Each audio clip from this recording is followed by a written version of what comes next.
This building is one of a number we could point to that highlights a remarkable revitalization that has taken place here in Regent Park, led by Toronto Community Housing, working with partners like the Daniels Corporation. And of course, this kind of work is going on in communities across Ontario.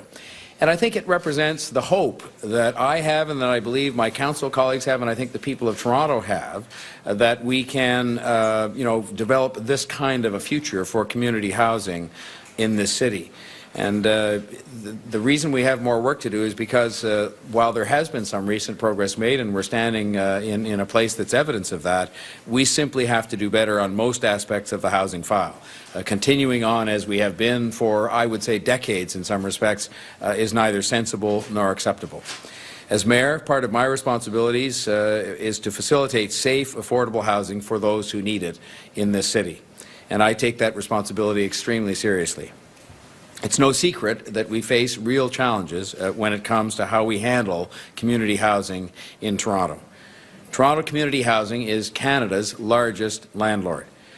I want it to be a housing provider that we can be proud of. And again, while there has been some progress made, I don't think we can say that today. And that is why I'm pleased to announce that in furtherance of that goal, Senator Art Eggleton has agreed to lead a 6-person task force that will take a hard look at how Toronto Community Housing serves the needs of the people of Toronto and how it is governed.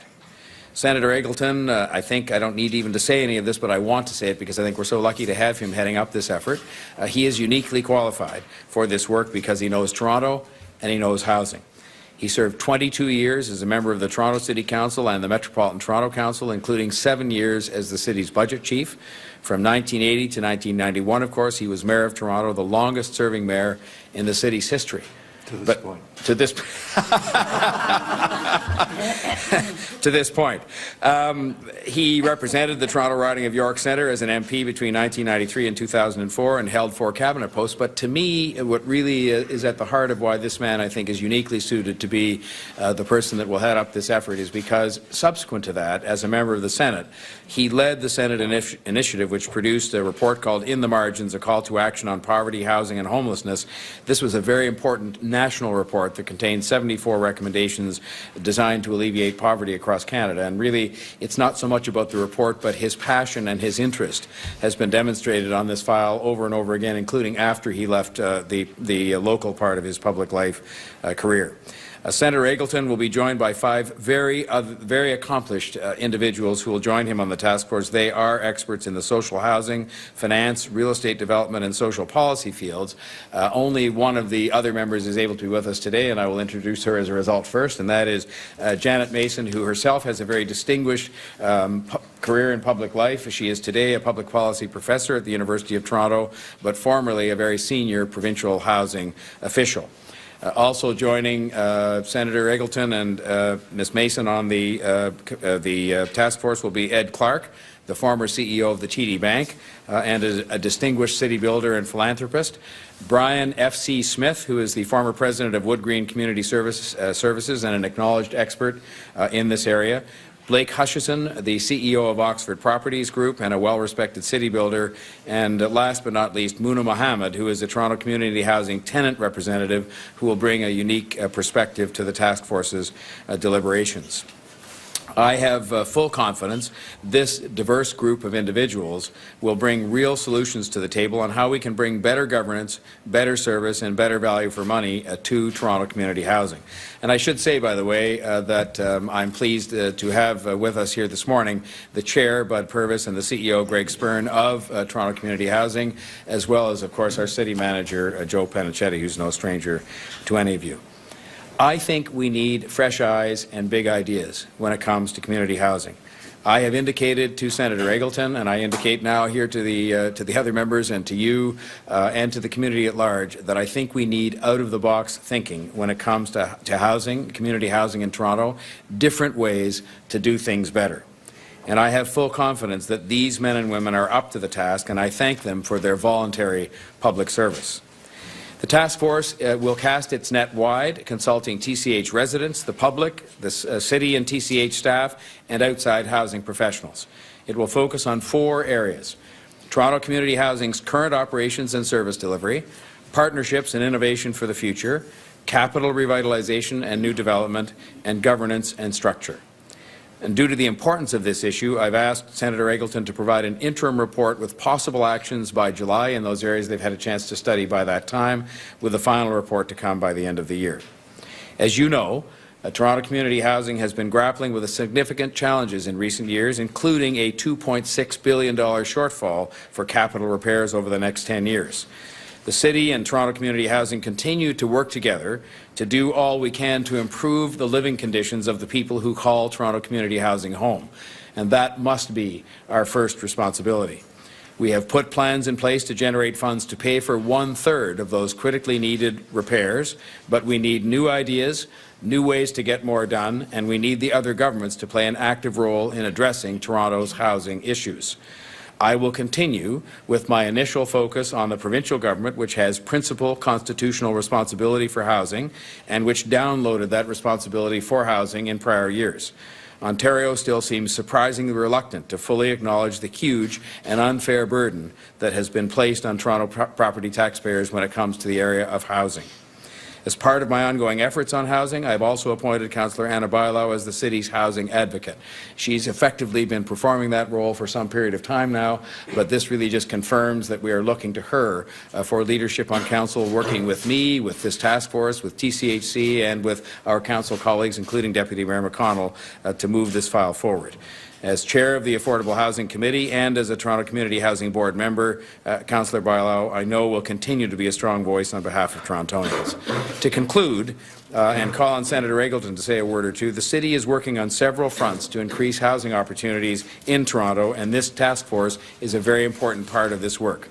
We have one goal: to make sure Toronto Community Housing is serving its residents and the City of Toronto in the best possible way, now and in the future. I would now like to ask Senator Eggleton if he will say a word or two about this new assignment he's kindly agreed to take on for all of us, and then we will happily take your questions.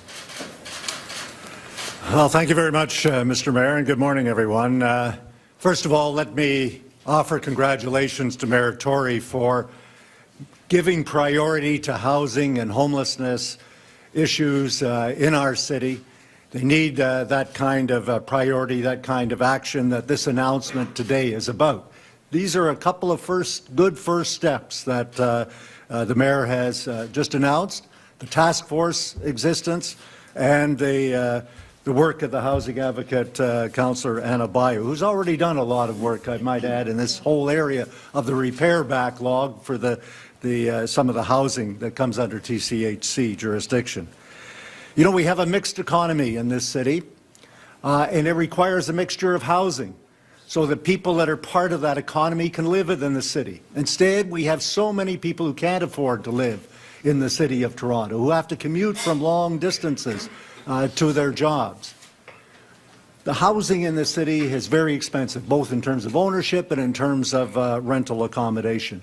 So having more affordable housing is clearly got to be a priority of this city, as the Mayor has announced today, so that people of different income levels can live within Toronto. Now, TCHC, the Toronto Community Housing Corporation, is a cornerstone of this entire program. It's not the only operator, and it shouldn't be the only operator of affordable housing within the city.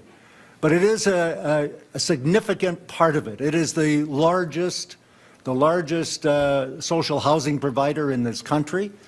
Some 2,300 buildings, some 58,000 units. That's a lot of people that are dependent upon this kind of accommodation. And we have to make sure that it is the kind of accommodation that they can live to, its safety and security, that they can feel comfortable in, that they can feel a part of a community, both the community that they live within, the project they live within, or also the community at large. That's what social inclusion is all about, and social inclusion is very important for the city. Now, in taking up our task, we want to hear from the task force will want to hear from various stakeholders, particularly the tenants, particularly the people who are part of Toronto Community Housing. And we're going to look at a lot of different options. As the Mayor says, let's look outside the box. Let's think outside the box. Let's look for some innovation. Let's look for some different options in terms of how we deal with this major housing provider. And so I plan on meeting very shortly with the task force members to get acquainted, to get briefed, to start our project, and to have a report, an interim report by July, and a final report by the end of the year. At the end of the day, I want people who live in Toronto community housing now and in future to feel that it is their home, that they feel comfortable in their home, that they feel a part of the community, and they feel safe and secure in decent, affordable housing. Thank you very much. Thank you, Senator. Thank you, Senator. Questions? Mayor Tory, the housing policy included some ideas like using more Section 37 funds for affordable housing, or perhaps devoting a certain amount of development charges towards that end. Can you just talk a little bit about whether the task force will tackle any of those, and whether we can see any of those announcements from you in the future? When I use the word risk, I use it in a positive sort of way, but I knew one of the risks of inviting my friend, Senator Art Eggleton, and all of these other distinguished people to be on this task force was that the notion we would say that the principal focus is to be on Toronto community housing. I'm sure we'll be honored and we'll get excellent advice with respect to Toronto community housing. I would fully expect that Senator Eggleton, in the broadest of ways, and his colleagues will find ways to talk about some of these other matters that you raise. I think that there has to be a big initial priority placed on getting Toronto community housing right. And while we have made progress in recent times, if you look back at all the audits and the investigations and the reports and the changes of executives and so forth, there's still a lot to be done to make it something we can be proud of and make sure that the people can feel proud of the housing that they're living in. And so I hope the principal focus will be on getting TCHC right, getting some new and innovative ideas as to how to deal with that, but all advice is welcome with respect to the things that were mentioned, Section 37, new ways to find more money, because again, a lot of this is about finding money to make sure we can make these investments. After the election campaign about possibly splitting up TCHC as an organization, is that something that's on the table? Is that something that the task force will look at? Well, when I mentioned governance and structure as being one of their 4 areas of priority, it's meant to ask them directly to look at that question. And again, I'm not going to presume as to in what direction this very distinguished group of people might go, but it's clear to me that the structure as it has been for some period of time is not working that well. And so I would hope that the task force will focus itself on asking what kind of structure can help this organization to do a better job for all of us and a better job for the residents of TCHC. And so as far as I'm concerned, all of that is on the table, and I hope they'll take a good hard look at it. Mayor Tory, you talk about having a fresh vision and bigger ideas. Most people who live in TCHC just want fresh paint, sealed windows. These big ideas are great, but really there are people still living in some of these units day to day that's just substandard. I mean, how are we dealing with that as opposed to these out-of-the-box big ideas?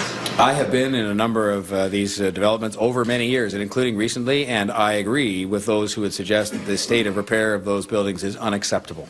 I don't think the residents of Toronto, if they were to accompany me on any of those visits, would find it acceptable to them. And so, as you know, I asked, and there has been some action taken to accelerate the spending on the city's share of the money, and that's the only share that we have in hand. And I was at a meeting as recently as this morning where we were talking about a further acceleration of spending on the part of the city to get as many of those repairs done as soon as we possibly can.